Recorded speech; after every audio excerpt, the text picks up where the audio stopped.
ტანზანიის სავანაში, სადაც მზე მიწას 40 გრადუსით სჭის, არსებობს ხალხი, რომელსაც არასოდეს უსწავლია მიწათმოქმედება, არასოდეს უშენებია საქონელი და არასოდეს აუგია აგურის სახლები. ესენი არიან ჰაძაბეები, აღმოსავლეთ აფრიკის ბოლო ნამდვილი მონადირე შემგროვებლები, დაახლოებით 1300 ადამიანისგან შემდგარი ტომი, რომელიც ზუსტად ისე გადარჩება, როგორც მათი წინაპრები 40,000 წლის წინ. და იმ გამოწვევებს შორის, რომლებსაც ისინი აწყდებიან შიმშილით სიკვდილის თავიდან ასაცილებლად, არის ერთი, რომელიც ყოველგვარ ლოგიკას ეწინააღმდეგება, 6 ტონაზე მეტი წონის აფრიკული სპილოს წაქცევა მხოლოდ მშვილდების, ისრებისა და მცენარეებისგან მიღებული შხამის გამოყენებით. თუ თქვენ გატაცებული ხართ გარეული ცხოველებით და ნამდვილი დოკუმენტური ფილმებით, ნუ დატოვებთ ამ ვიდეოს. უყურეთ ბოლომდე, გამოიწერეთ არხი ახლავე და დააკომენტარეთ, საიდან უყურებთ. წარმოიდგინეთ სცენა.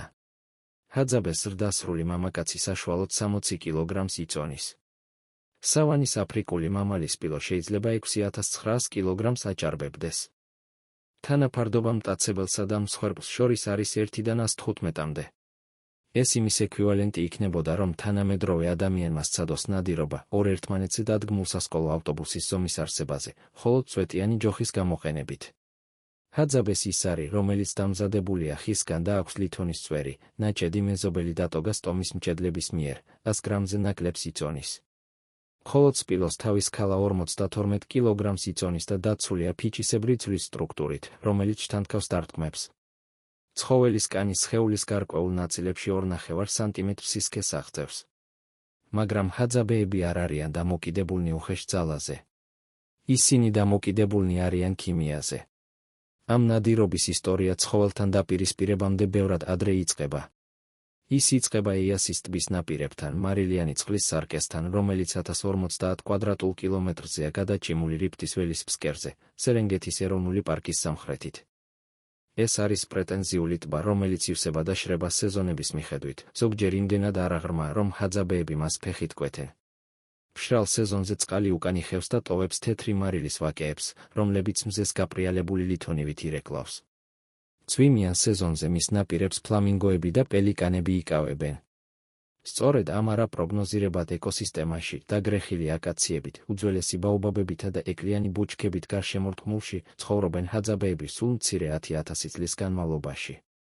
მათი ტრადიციული ტერიტორია ოდესღაც ვრცელი იყო. ის მოიცავდა 6500 კვადრატულ კილომეტრზე მეტ სავანას, ტყესა და მთას. თუმცა ბოლო 10 წლეულების განმავლობაში მეზობელმა მესაქონლე ტომებმა, ფერმერებმა, სპორტულმა მონადირეებმა და უცხოელმა ბიზნესმენებმაც კი ამ მიწების 90%-ზე მეტი მიიტაცეს. ჰაძაბეები სულ უფრო მცირე ანკლავებში მოაქციეს, აიძულეს ებრძოლათ რესურსებისთვის, რომლებიც ადრე უხვად იყო. დიდი ძუძუმწოვრები, რომლებზეც მათი პაპები ხშირად ნადირობდნენ, როგორიცაა ზებრები, ჟირაფები, კამეჩები და სპილოები, იშვიათი გახდა. მაგრამ ისინი სრულიად არ გამქრალან. აქ ჩნდება გადარჩენის დილემა. მშრალ სეზონზე, როდესაც ხილი მცირდება და ტუბერების პოვნა რთულდება, ხორცი აუცილებელი ხდება. მეჭეჭებიანი ღორი ან იმპალა კვებავს 20-დან 30 კაციან ბანაკს 2-3 დღის განმავლობაში. მაგრამ სპილო სხვაა. ერთ სპილოს შეუძლია გასცეს 2 ტონაზე მეტი გამოსაყენებელი ხორცი საკმარისი ცხიმი კვირების განმავლობაში მოსამზადებლად, საკვები ნივთიერებებით მდიდარი ორგანოები, რომლებიც მოკლისთანავე მოიხმარება და ცილის ისეთი რაოდენობა, რომელსაც შეუძლია მთელი საზოგადოების შენარჩუნება წლის ყველაზე კრიტიკულ პერიოდში. პრობლემა ის არის, რომ ამ ხორცამდე მისასვლელად საჭიროა პლანეტის უდიდეს ხმელეთის ცხოველთან დაპირისპირება. ჰაძაბე მონადირეები მარტო არ მუშაობენ. სპილოზე ნადირობა კოლექტიური მოვლენაა, რომელშიც შეიძლება ჩაერთოს 5-დან 12-მდე მამაკაცი, ჯგუფის ზომისა და მოწამლული ისრების ხელმისაწვდომობის მიხედვით.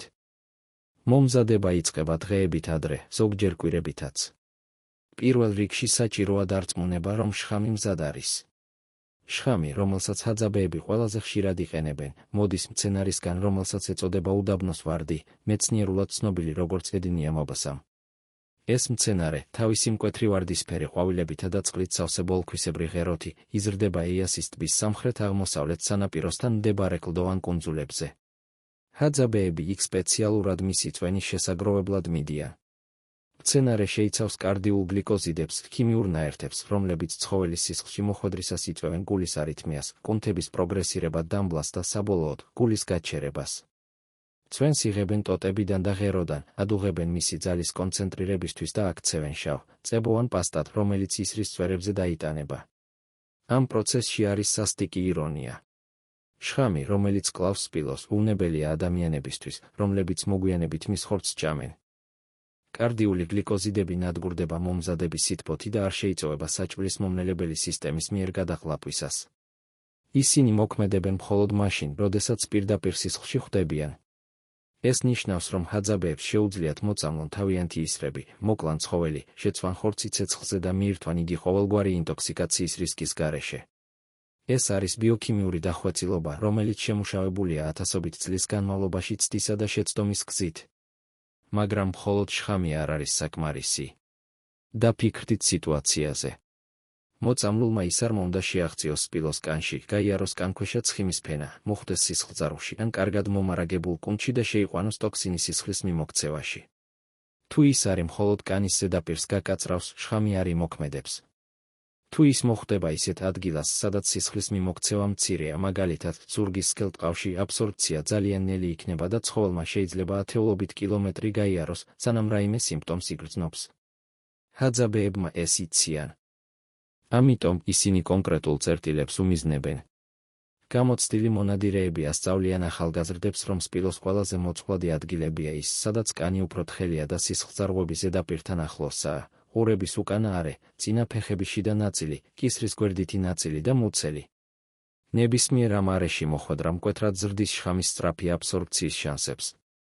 მაგრამ ზუსტი გასროლისთვის საკმარისად მიახლოება სხვა პრობლემაა. აფრიკულ სპილოებს აქვთ არაჩვეულებრივი ყნოსვა. მათი ხორთუმი შეიცავს მილიონობით ყნოსვის რეცეპტორს უფრო მეტს, ვიდრე ნებისმიერ სხვა შესწავლილ ძუძუმწოვარს. მათ შეუძლიათ აღმოაჩინონ მიწისქვეშა წყლები კილომეტრების მანძილზე და იყნოსონ მტაცებლები მათ დანახვამდე. მათი სმენაც განსაკუთრებულია. გიგანტური ყურები, რომელთა სიგრძე მეტრსა და 80 სანტიმეტრს, ხოლო სიგანე მეტრსა და 20 სანტიმეტრს აღწევს, აღიქვამენ ბგერებს ძალიან დაბალ სიხშირეებზე, რომლებიც ადამიანისთვის გაუგონარია, რაც საშუალებას აძლევს მათ დაუკავშირდნენ 10 კილომეტრით დაშორებულ ინდივიდებს. მათი მხედველობა კი, თუმცა არ არის ისეთი მახვილი, როგორც კატისებრთას, საკმარისად ეფექტურად აღიქვამს მოძრაობას საფრთხის იდენტიფიცირებისთვის. ჰაძაბეებმა უნდა გადალახონ ყველა ეს დაცვა. ნადირობა ჩვეულებრივ იწყება დილით ადრე, როდესაც ჰაერი ჯერ კიდევ ცივია და სუნი ასე სწრაფად არ იფანტება. მონადირეები გადაადგილდებიან აბსოლუტურ სიჩუმეში, ფეხშიშველები, რათა თავიდან აიცილონ ტოტების დგაცუნი სანდლების ქვეშ და ურთიერთობენ მხოლოდ ჟესტებით. ისინი მიჰყვებიან მიწაზე დატოვებულ კვალს, ნაკვალევს, რომელიც შეიძლება 40 სანტიმეტრზე მეტი დიამეტრის იყოს, ნაკელის კროვებს, რომლებიც მიუთითებენ ცხოველის ბოლოდროინდელ გავლაზე, 3 მეტრის ან მეტ სიმაღლეზე გადატეხილ ტოტებს. გამოცდილ მზვერავებს შეუძლიათ განსაზღვრონ არა მხოლოდ სპილოს მიმართულება, არამედ მისი მიახლოებითი ზომა, ჯანმრთელობის მდგომარეობა და ისიც, თუ რამდენი ხნის წინ გაიარა მან იქ. დოკუმენტები და ანთროპოლოგიური ჩანაწერები აჩვენებს, რომ კვალის ძიების ეს ფაზა შეიძლება გაგრძელდეს საათობით ან მთელი დღეების განმავლობაშიც კი. როდესაც ისინი საბოლოოდ დაინახავენ სპილოს, მონადირეები დაუყოვნებლივ არ ესხმიან თავს. ისინი აკვირდებიან. სწავლობენ ცხოველის მოძრაობებს, ადგენენ ქარის მიმართულებას, აფასებენ, არიან თუ არა ახლოს ნაშიერები ან მფარველი მდედრები. მარტოხელა ზრდასრული სპილო ნაკლებად საშიშია, ვიდრე ოჯახური ჯგუფი, რომელსაც მატრიარქი ხელმძღვანელობს. მატრიარქები უკიდურესად აგრესიულები არიან ნახირის დაცვისას და შეუძლიათ ორგანიზება გაუწიონ კოორდინირებულ თავდასხმებს დაუპატიჟებელ სტუმრებზე. საბოლოო მიახლოება ხდება ქარის საწინააღმდეგოდ, რათა მონადირეების სუნმა ცხოველამდე არ მიაღწიოს. ისინი მიხოხავენ მშრალ ბალახში, იყენებენ ბუჩქებისა და კლდეების საფარს, მოძრაობენ მხოლოდ მაშინ, როდესაც სპილო ჭამით ან წყლის სმით არის გართული. მიზანია 20-დან 30 მეტრამდე მანძილზე მისვლა, რაც საკმარისად ახლოსაა ზუსტი გასროლისთვის და საკმარისად შორს, რათა ჰქონდეთ გაქცევის გზა თავდასხმის წარუმატებლობის შემთხვევაში. შემდეგ მოდის გასროლა. ჰაძაბეს მშვილდები დამზადებულია ადგილობრივი ხისგან, ჩვეულებრივ ხისგან, რომელსაც მუტატეკო ეწოდება, რომელიც შერჩეულია მისი მოქნილობისა და გამძლეობის გამო.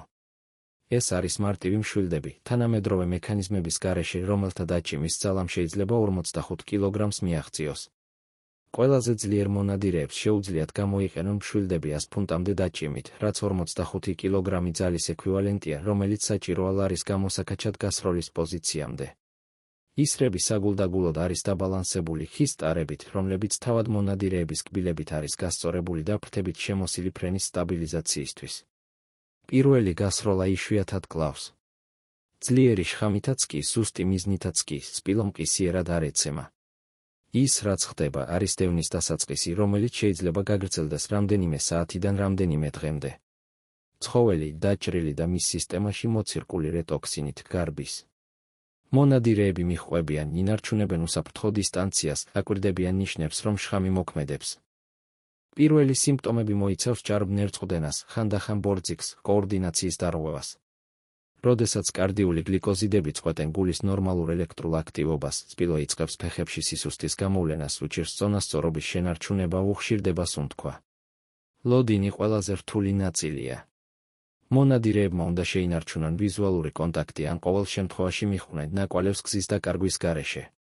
თუ სპილო ბანაკიდან ძალიან შორს მოკვდება, ხორცის ტრანსპორტირება ლოგისტიკურად შეუძლებელი ხდება.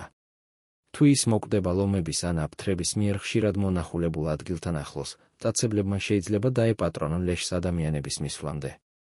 ამ ფაზაში მიღებულ თითოეულ გადაწყვეტილებას აქვს შედეგები მთელი საზოგადოების გადარჩენისთვის. როდესაც სპილო საბოლოოდ დაეცემა, მუშაობა მხოლოდ მაშინ იწყება. დაკლა ხდება ადგილზე, ლითონის მარტივი დანების გამოყენებით, რომლებიც მიღებულია დატოგას ტომთან გაცვლის გზით, ტრადიციული მჭედლების, რომლებიც იმავე რეგიონში ცხოვრობენ. ჰაძაბეები არაფერს ფლანგავენ. ღვიძლი, რომელიც ყველაზე ძვირფას ნაწილად ითვლება, პირველად ამოიღება და ომადან მსუბუქად შემწვარი იჭმევა იმ მონადირეების მიერ, რომლებიც ექსპედიციაში მონაწილეობდნენ. ეს არის ტრადიცია, რომელიც თაობებს ითვლის, ნადირობის მიერ მოთხოვნილი უკიდურესი ფიზიკური ძალისხმევის პატივისცემის ფორმა. ნაწლავები იცლება და იწმინდება შესანახ კონტეინერებად გამოსაყენებლად. კანქვეშა ცხიმი გამოიყოფა მოსამზადებელ საწვავად და მზისგან გამომშრალი კანის დასატენიანებლად. დიდი ძვლები იმტვრევა ძვლის ტვინის ამოსაღებად, რომელიც კალორიებისა და საკვები ნივთიერებების კონცენტრირებული წყაროა. ხორცი იჭრება ზოლებად და რამდენიმე რეისით გადაიტანება ბანაკში. ცხადია, მაცივარი არ არსებობს. ჰაძაბეები დამოკიდებულნი არიან შებოლვისა და სწრაფი გაშრობის ტექნიკაზე იმის შესანარჩუნებლად, რასაც მაშინვე ვერ მოიხმარენ. ხორცის ნაწილი იმავე დღეს იწვება და უზიარდება ჯგუფის ყველა წევრს, მათ შორის ბავშვებს, მოხუცებს და მათ, ვინც ნადირობაში მონაწილეობა არ მიიღო. ეს არის ჰაძაბეს საზოგადოების ფუნდამენტური წესი, არავინ შიმშილობს, სანამ საკვები ხელმისაწვდომია.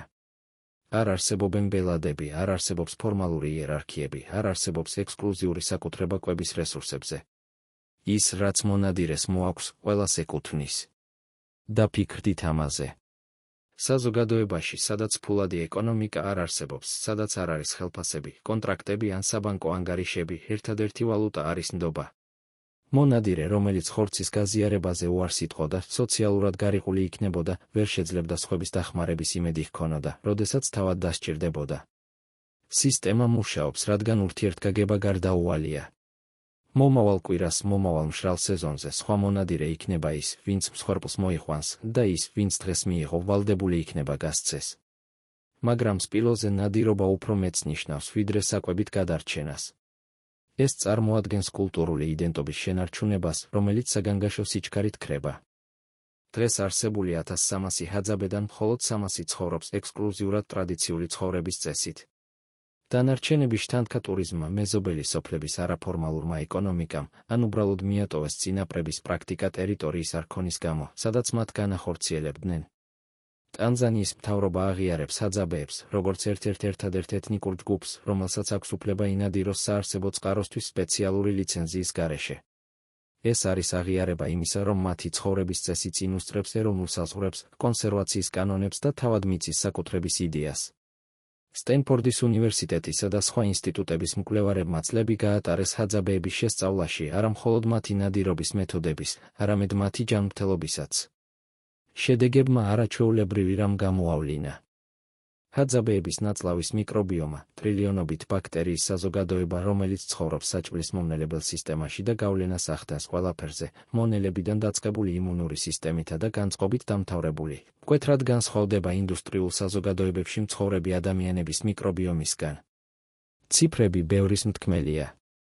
ტიპურ ზრდასრულ ჰაძაბეს აქვს საშუალოდ 730 სხვადასხვა სახეობის ნაწლავის ბაქტერია. ტიპურ ზრდასრულ ამერიკელს აქვს მხოლოდ 277. ეს თითქმის 3-ჯერ ნაკლები მრავალფეროვნებაა. და ეს მრავალფეროვნება პირდაპირ კავშირშია დიეტასთან. ჰაძაბეები მოიხმარენ საშუალოდ 100-დან 150 გრამამდე ბოჭკოს დღეში, რომელიც ძირითადად მიიღება ველური ტუბერებისგან, ბაობაბის ხილისა და ფესვებისგან, რომლებსაც ტომის ქალებით ხრიან. საშუალო ამერიკელი მოიხმარს 15 გრამს. განსხვავება თითქმის 10-ჯერადია. ეს ბოჭკო კვებავს ნაწლავის ბაქტერიებს, რომლებიც თავის მხრივ აწარმოებენ ანთების საწინააღმდეგო ნაერთებს, ვიტამინებს და სხვა მეტაბოლიტებს, რომლებიც აუცილებელია ჯანმრთელობისთვის. ჰაძაბეებს არ აწუხებთ მსხვილი ნაწლავის კიბო, კრონის დაავადება, კოლიტი ან სხვა ნაწლავური დაავადებები, რომლებიც გავრცელებულია დასავლურ საზოგადოებებში. ისინი აქტიურ ცხოვრებას ეწევიან ღრმა სიბერემდე, ზოგიერთი ინდივიდი 60 ან 80 წლამდე აღწევს ისეთ ფიზიკურ მდგომარეობაში, რომელიც გააკვირვებდა მჯდომარე პაციენტებს მიჩვეულ ექიმებს. მაგრამ ისინი არ არიან უკვდავნი. სიცოცხლის საშუალო ხანგრძლივობა დაბალია ბავშვთა სიკვდილიანობის გათვალისწინებით. ინფექციური დაავადებები, სანადირო უბედური შემთხვევები, გველის ნაკბენები და მშობიარობის გართულებები ბევრს კლავს ზრდასრულ ასაკამდე. თუმცა ვინც ბავშვობას გადაურჩება, ხშირად 10 წლეულების განმავლობაში შედარებით კარგ ჯანმრთელობაში ცხოვრობს. ეს არის პარადოქსი, რომელიც ეჭვქვეშ აყენებს პრევენციული მედიცინის თანამედროვე წარმოდგენებს. დააკვირდით, რა ხდება, როდესაც სპილოზე ნადირობას ამ უფრო ფართო პრიზმაში ვუყურებთ. ეს არ არის მხოლოდ გადარჩენის ტექნიკა. ეს არის ათასობით წლის განმავლობაში დაგროვილი ეკოლოგიური ცოდნის სრული სისტემის გამოხატულება. ჰაძაბეებმა იციან, რომელი მცენარეები აწარმოებენ ეფექტურ შხამს, სად იპოვონ ისინი, როგორ დაამუშავონ. მათ იციან ცხოველების კვალისწიება გაუწვრთნელი თვალისთვის უხილავი ნიშნების წაკითხვით. მათ იციან გუნდური მუშაობა ფორმალური იერარქიული სტრუქტურების გარეშე. მათ იციან ხორცის შენახვა მაცივრის გარეშე, რესურსების განაწილება ფულის გარეშე, თემების შექმნა მთავრობების გარეშე. ეს ყველაფერი საფრთხის ქვეშაა. ფერმებისა და საძოვრების წინსვლა ჰაძაბეს ტერიტორიაზე ყოველწლიურად ამცირებს სანადირო ადგილს.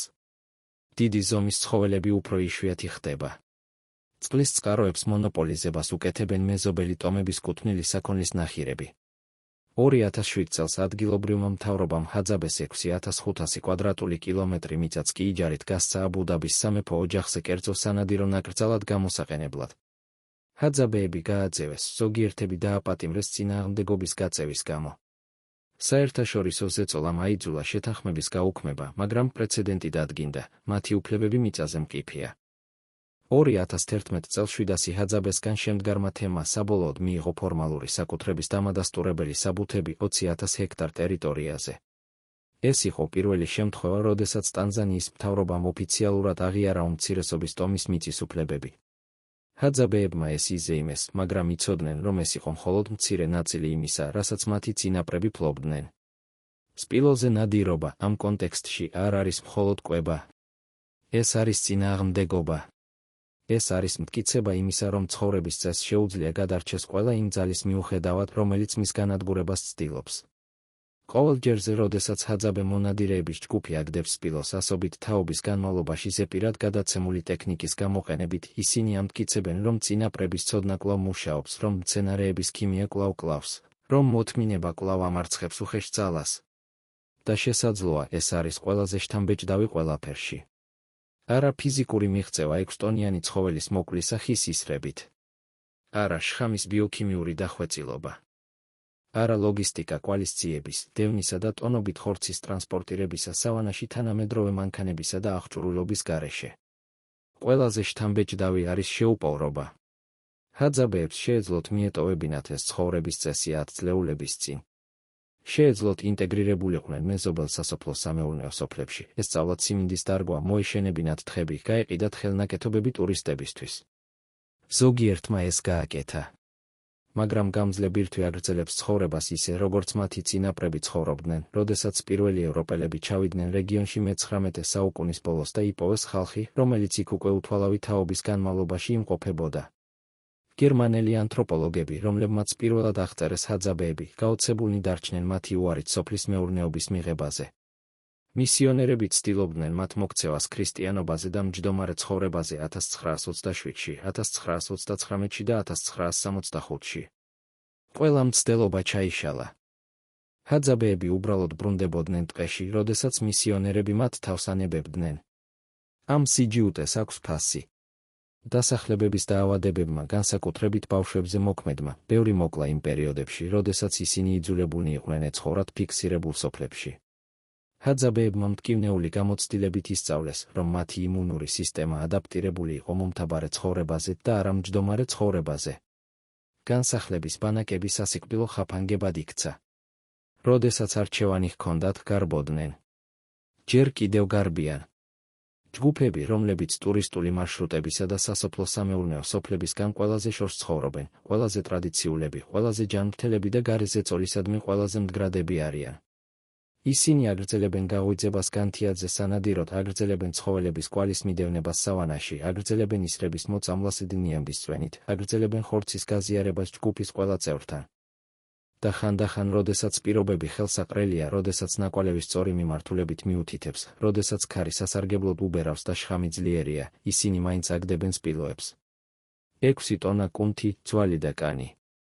მოკრული ადამიანების მიერ, რომლებიც მათ ერთ ფეხზე ნაკლებს იწონიან. ტექნოლოგიის გამოყენებით, რომელიც ათასობით წლის განმავლობაში არ შეცვლილა. ადვილია ამის რომანტიზება. ადვილია ჰაძაბეების გადაქცევა უფრო მარტივი, უფრო ავთენტური, ბუნებასთან უფრო დაკავშირებული ცხოვრების სიმბოლოებად. მაგრამ რეალობა უფრო რთულია. ისინი ასე არ ცხოვრობენ იმიტომ, რომ ფილოსოფიურად აირჩიეს თანამედროვეობაზე უარის თქმა.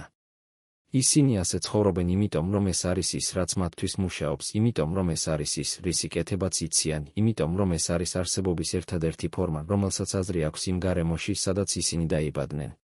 როდესაც მათ მომავალზე ეკითხებიან, უფროსი ჰაძაბეები შეშფოთებას გამოთქვამენ. ხედავენ ახალგაზრდებს, რომლებსაც იზიდავთ სოფლები, მობილური ტელეფონები, დასავლური ტანსაცმელი, უფრო ადვილი ცხოვრების დაპირება. ხედავენ მიწის შემცირებას, ცხოველების გაქრობას, წყლის წყაროების დაშრობას. მათ არ იციან, ინადირებენ თუ არა მათი შვილიშვილები კვლავ სპილოებზე, თუ ეს უნარი ამჟამინდელ თაობასთან ერთად მოკვდება. მაგრამ სანამ იქნებიან ჰაძაბეები, რომლებიც ეიასის ტბის გარშემო ტყეში ცხოვრობენ, სანამ იქნებიან მონადირეები, რომლებმაც იციან შხამის საიდუმლოებები და ცხოველების ჩვევები, სანამ იქნებიან თემები, რომლებიც ყველაფერს აზიარებენ და არაფერს ფლობენ, სპილოზე ნადირობა კვლავ შესაძლებელი იქნება. არა როგორც სანახაობა ტურისტებისთვის. არა როგორც ანთროპოლოგიური ცნობის მოყვარეობა. არამედ როგორც აუცილებლობა. როგორც ტრადიცია. როგორც მტკიცებულება იმისა, რომ ადამიანებს, როდესაც სჭირდებათ, შეუძლიათ ისეთი საქმეების გაკეთება, რომლებიც შეუძლებელი ჩანს. 6 ტონა ხის ისრები. მცენარეული